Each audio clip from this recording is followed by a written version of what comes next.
Welcome to English 111 Freshman Composition 1 for Campbellsville University. My name is Mr. Dotson, and I will be your instructor for this semester. Let's begin by, and I'm assuming everyone has added themselves to the Google Classroom. If not, you can get the Google Classroom. Obviously, you've got to be in Google Classroom to be watching this video, but if you have classmates who don't have access, this is the access code that you can share with them. Let's look at the syllabus. Let's spend a few minutes thinking about the requirements for this semester and how we will proceed. First of all, if you have a question for me, don't hesitate to send an email. I will be glad to help you. My primary email address is where I work. I am the DPP at Cumberland County Schools in Burkesville. So if you will send it to jason.dodson@cumberland.kyschools.us, typically you will get a response from me very quickly. I've also given you my cell phone number. So if you have a question that's an immediate concern that you can't wait for an answer, then you can send me a text message. I would prefer a text to a call, but that's my cell phone number if you absolutely need to ask me a question. The textbook for this class is something that you do not have to purchase. I've provided you with a course pack, so you should have received that from Ms. Curtis. That course pack has all the copies, all the handouts that we're going to use this semester. If there are additional materials that I want to give you, I'll place those in Google Classroom. So you don't have to purchase anything. I don't want to pass on any cost to students to take a dual credit course.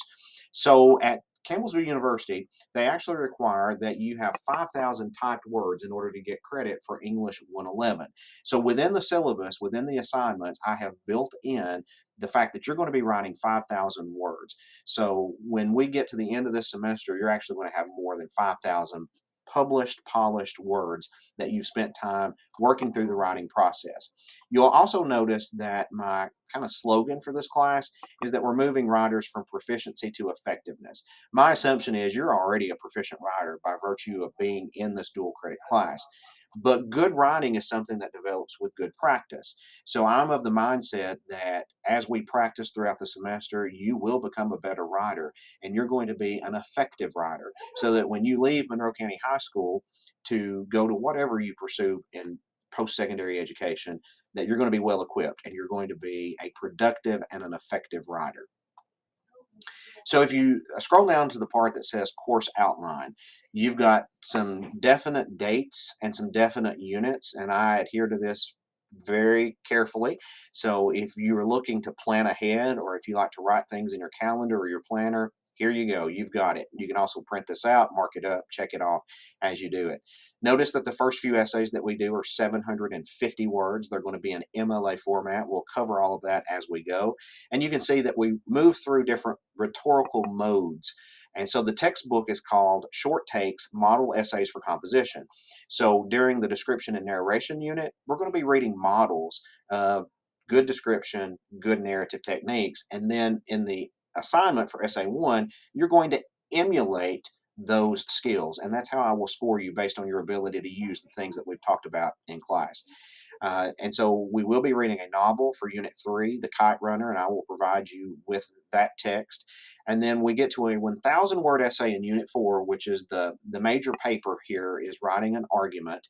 And then after that, you will be doing your own research paper after spring break based on your own topic. Notice that our semester ends by May 5th with a final exam. And I know Monroe County High School will continue to go on after May 5th, but as far as this class, the work ends on May 5th. There are some important dates. I will follow the calendar of Monroe County High School for this course. So when you have spring break, we'll take spring break. When you're off for Martin Luther King Day, there won't be any assignments. So don't anticipate any schoolwork being assigned on a day that Monroe County High School is out of session. The only exception would be if it's an NTI day, snow day. So if you take one of those days at Monroe County High School, there still could be work in Google Classroom for you. And so then there's finally a scoring rubric. This is how all essays are going to be scored, and you will receive feedback from me on that. So a little bit about the essay writing process. When we approach our first essay, you'll see this process unfold, that you will submit to me a rough draft. And I call that a formative draft because there's a difference between formative and summative assessment. Summative assessment is the final end product, the final grade that you receive. When you submit a rough draft to me, it's formative. It's for my feedback only, and I don't record a score for that. Now, it's in your best interest that you submit those formative drafts for me, because without the benefit of my feedback, the likelihood of you getting an A diminishes. So you want to submit those formative drafts when I require them, get the feedback from me, take the suggestions, make the revisions, and by the time you get to the summative where you're turning in the final draft, you should have the essay that's going to earn the grade that you want. And I operate under the assumption that everyone in this class wants an A. Well, it's my job to make sure that you're instructed at a level that you can achieve your A. So that's why I build in the formative process of writing the essay and submitting that draft. We will do lots of reading, lots of writing, and lots of vocabulary development, which begins today through Sadler Connect. Another thing that I will provide you as juniors, you're going to take the ACT in March. I firmly believe in ACT prep, and beginning tomorrow, I will be posting ACT review items.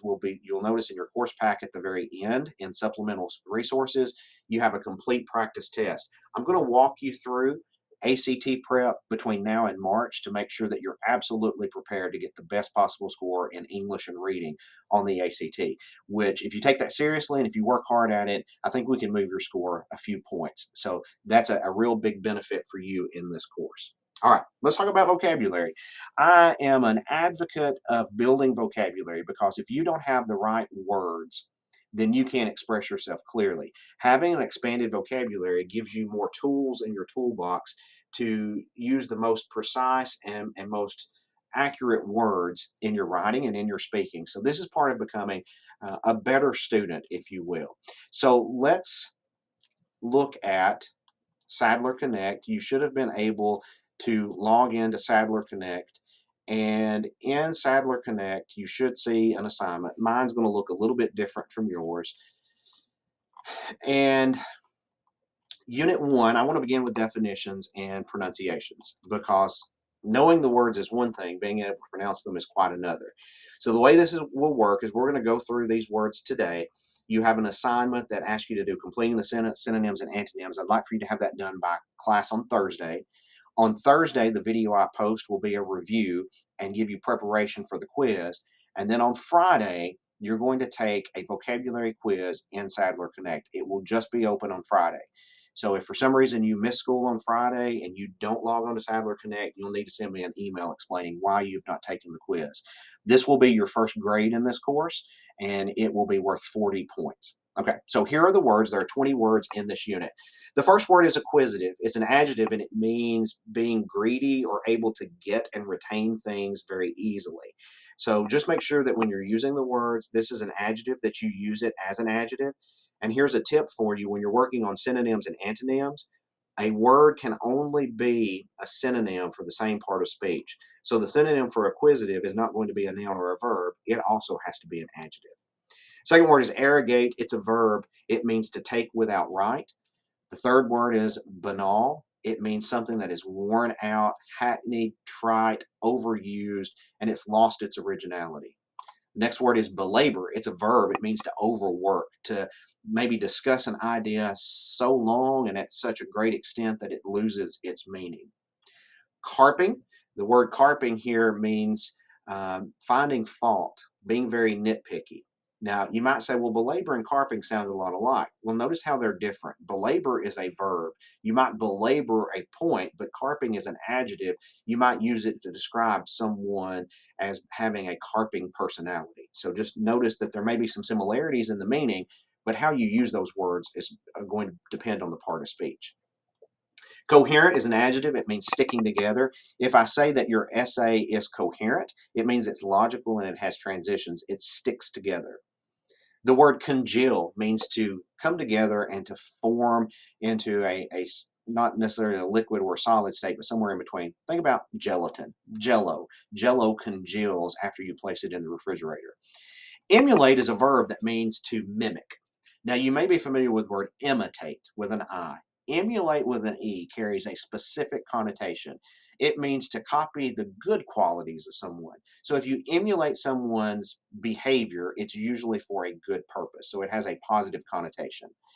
Encomium is a type of speech that's has a definite sort of tone to it. It's a noun and it means a praise, lavish tribute. So it has a very definite positive connotation. Eschew means to avoid, it's a verb. Germane means relevant. Insatiable has the same root as satisfy, so if something is insatiable, it cannot be satisfied. If you have an appetite that is insatiable, then there's no quenching that hunger. Intransigent means stubborn, difficult to manage. Invidious has a very negative connotation. It's an adjective that means being very hateful, being very divisive. Largesse is generosity, especially in giving to charities. Reconnaissance is a military mission, a surveying expedition, if you will. Substantiate means to offer support to claims. In your argumentative essay, I will require you to substantiate your claims with specific evidences. Taciturn means tight lipped, uncommunicative. Temporize means to stall or delay. And tenable means something that is defensible. If your theory or your beliefs are tenable, it means that you can support them with evidence. All right, I said that it's important that you know how to pronounce these words, so we're going to do a little something here that may seem odd at first. I'm going to say the word, give you some time to say it out loud yourself, and then I'll move on to the next word. So I say the word, you say it after me. Acquisitive, arrogate, banal, belabor, carping,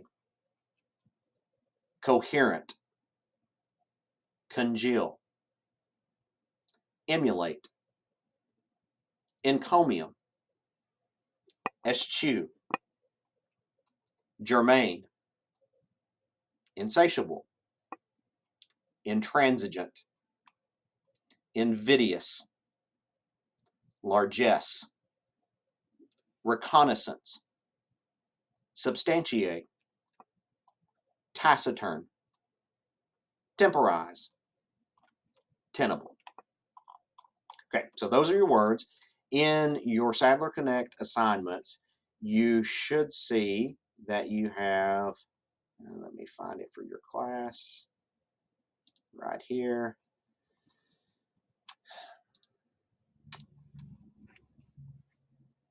So you'll see exercises like this. Famous for his monosyllabic replies to questions and a somber and blank nature, President Coolidge had the nickname Silent Cat. You drop that down, and so you've got taciturn or germane.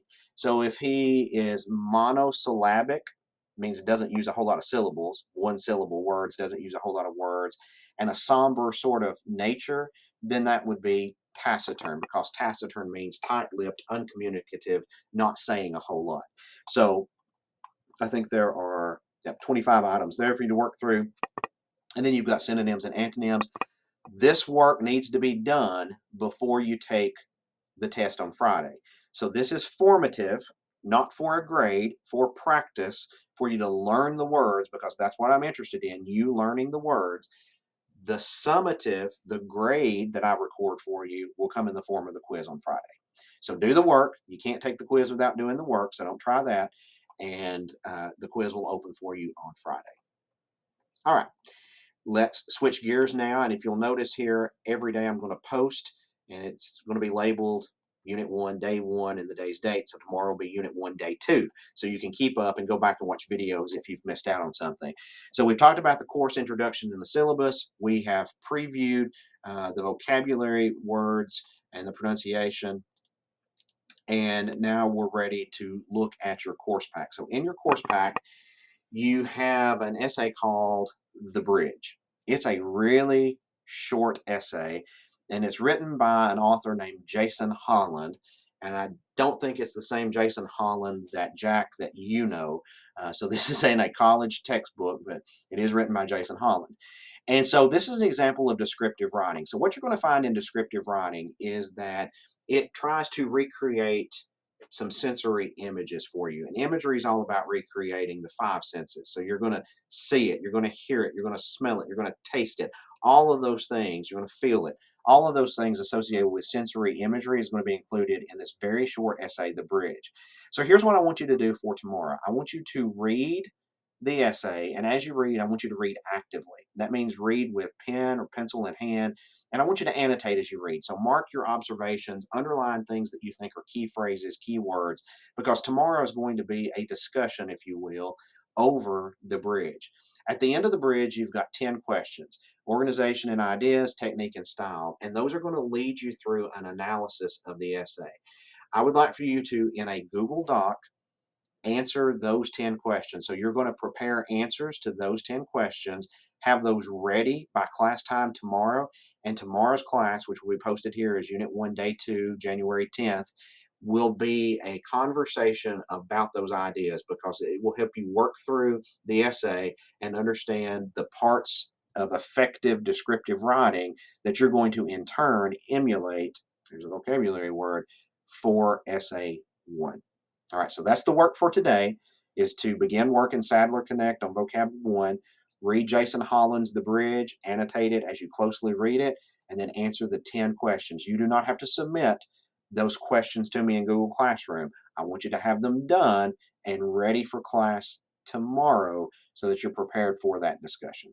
If you have any questions, feel free to send me an email.